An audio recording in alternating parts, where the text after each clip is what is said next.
Bismillahirrahmanirrahim. Assalamualaikum warahmatullahi wabarakatuh.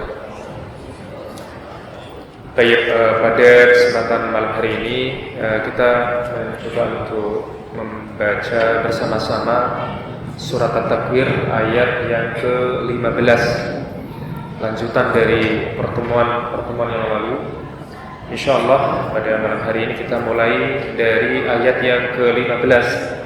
Kita ambil dari beberapa ayat saja, tidak sampai akhir surat, sepertinya tidak sampai mencukupi pada satu pertemuan pada malam hari ini. Kita mengambil beberapa ayat saja, disesuaikan dengan waktu sampai berakhir salat Isya insyaallah ta'ala. Pada ayat yang ke-15 ada bacaan mat, yakni mat jaiz munfasil, ya. Fala ditandai dengan seperti simbol seperti gelombang di atas huruf lam, maka dibaca dengan 4 atau 5 harokat. Fala uqu. Baik. Kemudian ada qalqalah huruf qaf, uqsimu, harus diperjelas bunyi pantulan atau qalqalah pada salah satu huruf qalqalah tersebut. Kemudian pada nun musyaddad, nun yang bertasydid, maka harus ditahan dulu bacaannya, dibaca dengan dengung. Bil khunnas. Perhatikan pada huruf kha, ya, yakni dibedakan pengucapannya antara ha dan kha, terlebih pada harokat tertentu, yakni harokat dhammah misalnya bil khu. Di sebagian pembaca pemula mungkin serapnya kurang terdengar jelas sehingga mirip dengan huruf ha. Bil hunnas. Ya, jadi harus dibedakan dengan cara memunculkan bunyi, ya, karena di beberapa harokat tertentu dia akan samar atau mirip dengan huruf ha. Kha, hu dan khi, hu, hi, ya, hu atau hu, ini harus dibedakan dengan jelas antara huruf kha dan huruf ha. Kemudian pada ayat yang ke-17, perhatikan pada huruf hamzah. Wal-laili idza, harus lebih ditekan sedikit, ya, atau dia memiliki sifat syiddah. Wal-laili idza, jika kurang penekanannya atau syiddahnya, sifat syiddahnya kurang, maka dia akan seperti memanjang pada huruf sebelumnya. Wal-laili idza, seperti seakan-akan huruf lamnya mat atau memanjang. Nah, ini jika sifat syiddah pada huruf hamzah tidak kurang ditekan. Jadi yang benar adalah wal-laili idza wal-laili idza as. Baik.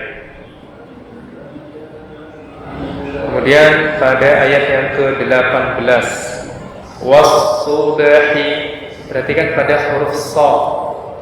Sa ada kemiripan dengan huruf sin, ya, terlebih pada huruf berharokat dhammah, ya, di sebagian bacaan sebagian mereka membaca dengan wasu, ya, su itu sin. Adapun sa dia memiliki sifat isti'la. Isti'la itu artinya permukaan lidahnya terangkat di belakang, bagian belakang lidah, ya, permukaannya terangkat. Wasu,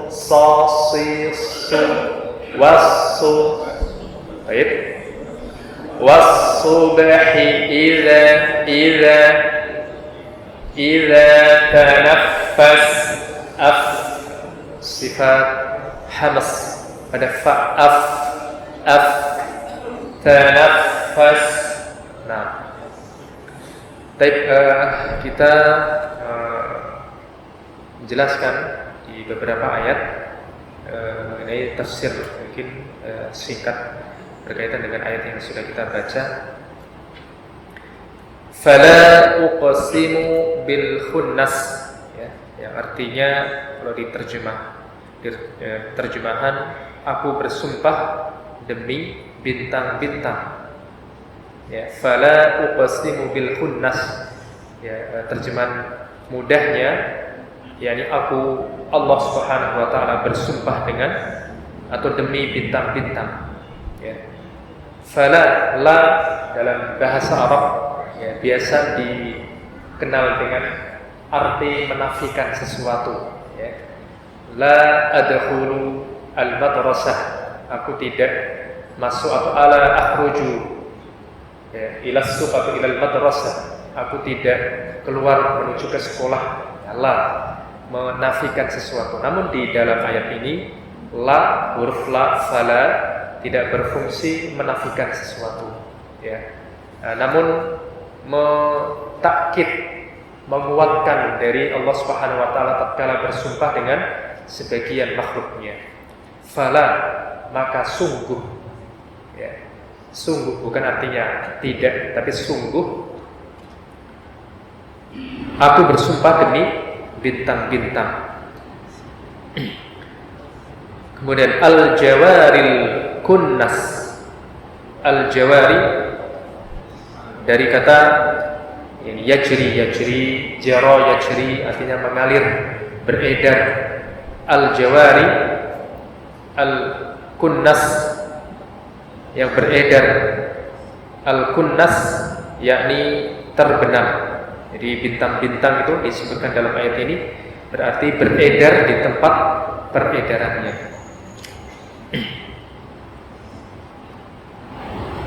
Al-kunnas yallati taknisu ay tadkhulu fi maghibiha, yakni terbenam. Ya, terbenam tidak terlihat ya pada waktu siang harinya. Adapun pada waktu malamnya bintang-bintang akan nampak di atas langit ya pada waktu malam harinya. Jadi Allah Subhanahu wa taala bersumpah dengan bintang-bintang di waktu malam dan di waktu siang. Di waktu malam yang nampak jelas di pandangan atau di penglihatan manusia, dan bersumpah pada bintang-bintang yang pada saat-saat mereka tidak terlihat di waktu siang harinya. Maksudnya Allah Subhanahu wa taala memutarbalikkan ya waktu siang dan malam. Ya, kemudian Allah Subhanahu wa taala bersumpah dengan makhluk-makhluk yang ia ciptakan. Kemudian pada ayat yang berikutnya wal laili idza as'as, wal laili. Nah, ini juga salah satu dari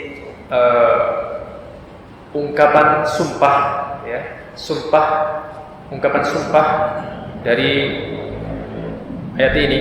Ada dua jenis ungkapan fala uqsimu dengan menggunakan diksi fala uqsimu dan sungguh aku bersumpah, dengan ungkapan yang lainnya wal laili, ada huruf waw, wal laili, waw salah satu maknanya adalah makna sumpah, yang makna populernya adalah kata sambung ya, dan Muhammad wa Ahmad, Muhammad dan Ahmad. Adapun waw di dalam diksi kalimat tertentu maka dia menunjukkan makna sumpah. Wal laili, dan demi ya, bukan dan, demi malam ya, tidak diartikan kata sambung ya, namun diartikan dengan demi. Wal laili biasanya wa yang menunjukkan makna sumpah, setelah wa ada isim atau kalimat atau kata yang diharokati dengan harokat kasrah ya, biasa menunjukkan wawu yang menunjukkan makna sumpah demi waktu malam. Idza as'as, apabila telah larut. Dalam bahasa Arab, as'as bisa bermakna aqbala, artinya datang. Bisa juga bermakna sebaliknya, adbara, yakni berlalu. Dalam konteks ayat ini, maka yang lebih tepat adalah as'as, yakni aqbala, dan demi malam apabila telah menunjukkan datang waktu malam yang sudah larut. Wal laili idza as'as.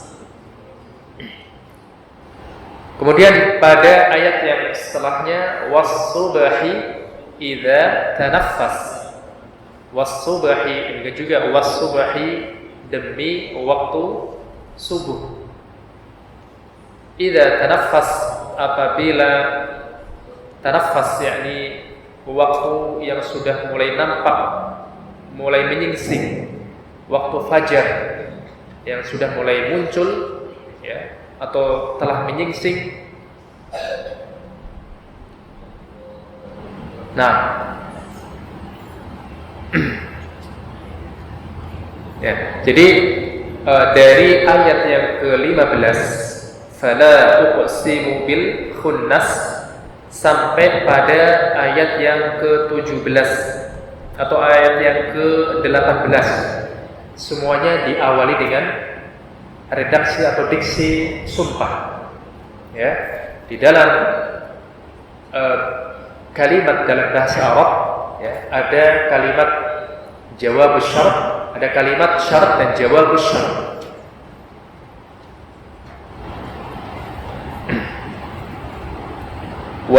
Dimulai dari ayat yang ke-15. Nah, semuanya diawali dengan sumpah.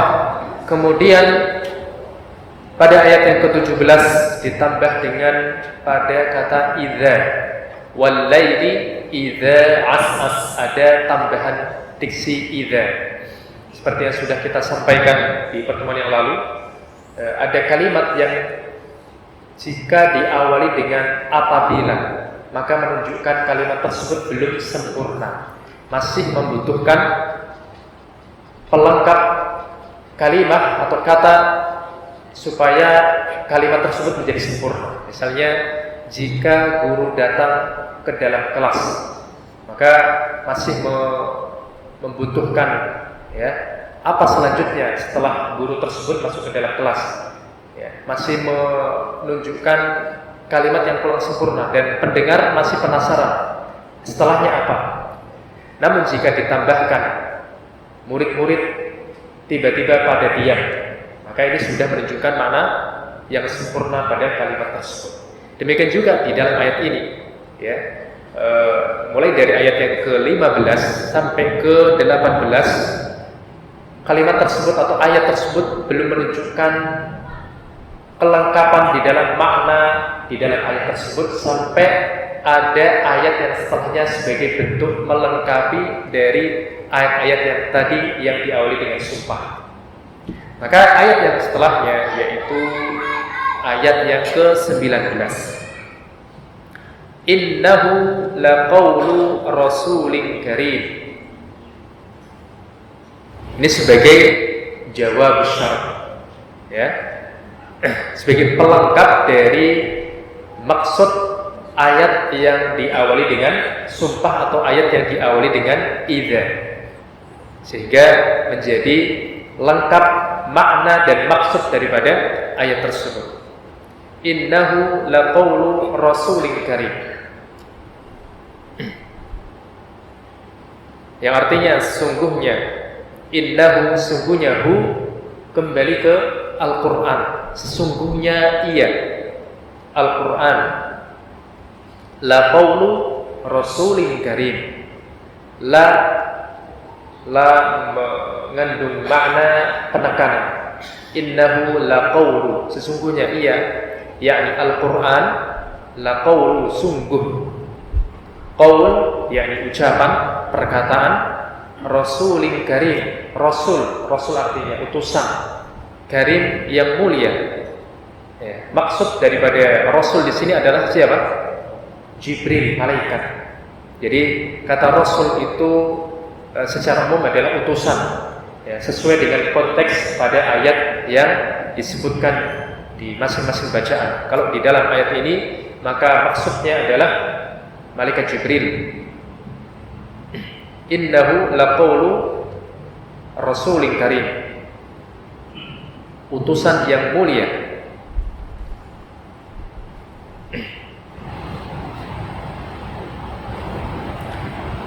Disebutkan di sini huwa Jibril alaihi salatu wassalam fa innahu rasulullah ila rusuli bil wahyi alladhi yanziluhu alaihim wa wasafahu Allah bil karam bi husni manzarihi. Jadi malaikat Jibril, ya, Allah Subhanahu wa taala mensematkan sifat sebagai utusan, kemudian karim yakni yang mulia. Maksudnya di sini adalah al-husnul manzar, yakni memiliki perawakan yang sangat baik. Ya, disebutkan di dalam ayat yang lainnya dalam surat An-Najm ayat yang ke-6 yang berkaitan dengan sifat malaikat Jibril, zu mirratin fastawa. Dia malaikat Jibril memiliki al-khuluq mirrah. Mirrah artinya perawakan, memiliki sifat fisik al-khuluq al-hasan wal hay'ah jamilah, sifat dan fisik yang sempurna. Oleh karenanya Allah Subhanahu wa taala mensifati malaikat Jibril alaihissalam dengan karim, yakni memiliki sifat fisik dan juga khuluq, yakni karakter yang sempurna. Kemudian ditambahkan pada ayat yang berikutnya, ayat ke-20, dzi quwwatin 'inda dzil 'arsy makin. Ini sebagai penjelas dari ayat yang sebelumnya. Dzi quwwatin dari sisi tajwidnya, ya. Perhatikan pada bacaan quwwah ada waw yang bertasydid. Dzi quwwatin, dzi quwwatin, ditekan sedikit pada huruf waw. Ini untuk membedakan bacaan gunnah, ya, idgham bi gunnah yang melibatkan huruf waw. Tidak dibaca dzi quwwatin, quwwatin, ditahan sedikit. Nah, itu bacaan gunnah. Adapun yang waw yang bertasydid atau diistilahkan dengan naber, bacaannya sedikit menekan pada huruf waw tersebut. Dzi quwwatin, quwwatin. Demikian juga ya yang bertasydid. Iyyaka, iyyaka. Salah satu di antara tempat-tempat bacaan naber adalah waw dan ya yang bertasydid. Dzi quwwatin 'inda. Perhatikan pada bacaan ikhfa, ya. Di sebagian bacaan hanya dibaca dengan dengung saja. 'Inda, 'inda. Ini kurang tepat. Jadi harus disamarkan bacaannya. Demikian juga didengungkan, terutama pada huruf yang memiliki kedekatan makhraj dengan huruf nun. Nun di ujung lidah, dal juga di ujung lidah. Maka ini akan terjadi kemiripan dalam bacaan makhrajnya, sehingga harus benar-benar disamarkan nunnya. Inda dengan ailda. Perhatikan perbedaan antara bacaan pertama dan kedua. Inda, nunnya dibaca jelas. Aun. Inda hanya dibaca dengan dengung. Nah, tapi di sini harus ikhfa, samar, nunnya disamarkan dan juga didengungkan. Ilda. Jadi harus hati-hati. Ini tingkatan ikhfa yang paling tinggi, yaitu ikhfa dengan huruf salah satu huruf yang sama, ya, dengan makhraj pada huruf nunnya, sehingga harus hati-hati di sini. Dzi quwwatin 'inda dzil 'arsy makin. Seperti itu ya. Baik, nah untuk ayat yang ke-20 ini sebagai penjelas dari maksud daripada Rasul di sini adalah malaikat Jibril yang memiliki sifat dzi quwwah, yang memiliki quwwah, kekuatan. Allah memberikan sifat kepada malaikat Jibril, sifat kekuatan yang sangat agung, yang sangat besar, ya. Dzil arsy makin, in ilda dzil arsy, di sisi dzil arsy, dzi artinya sahib, sahib itu artinya pemilik, ya. Dzi quwwah, yang memiliki kekuatan yang besar, ilda dzil arsy, di sisi dzil arsy, apa? Sahibul arsy, yaitu Allah Subhanahu wa taala, pemilik arsy. Makin dari akar kata makana. Makana artinya kedudukan. Artinya malaikat Jibril di samping memiliki kekuatan yang besar, juga memiliki kedudukan yang istimewa, yang sangat tinggi di sisi Allah Subhanahu wa taala. Assalamualaikum warahmatullahi wabarakatuh.